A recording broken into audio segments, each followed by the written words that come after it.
সিঁদুর কিভাবে দেওয়া চলে? ছবি যখন কথা বলে, হঠাৎ করেই যদি কথা বলে ওঠে, কি বলবে? এইবার শুধু পরিয়েছি হাতে, পরের বার আর পরাবো না।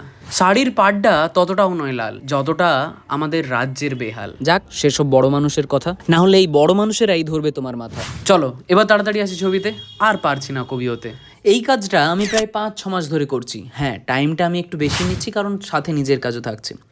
7 জন ফ্যামিলি মেম্বারের আর 2 জন মাত্র বাকি। স্কিন বা মুখে আমি কি কালার ইউজ করি সেটা তোমরা অনেকেই জানো। সিম্পলের ওপর শাড়ির ডিজাইন তো আমার খুব সুন্দর লাগছে, তোমরা জানিও তোমাদের কেমন লাগছে। কালার বলতে অনেকের প্রশ্ন থাকে, আমি অ্যাক্রিলিকের জারগুলো ইউজ করি 500 ml আর হাইলাইটটাকে একটু ভালোভাবে মেশাতে আমি ফ্যান ব্রাশ ইউজ করি, যেটা তোমরা এখানে দেখতেই পাচ্ছ। আগের বছরই আমি দুর্গাপুজোর সময় হাত দিয়ে আমি দুর্গা মায়ের সিঁদুর পরিয়েছিলাম। আমরা স্প্যাচুলা, তুলি এগুলো দিয়ে কালার দিতেই পারি, এটাই আমাদের অস্ত্র।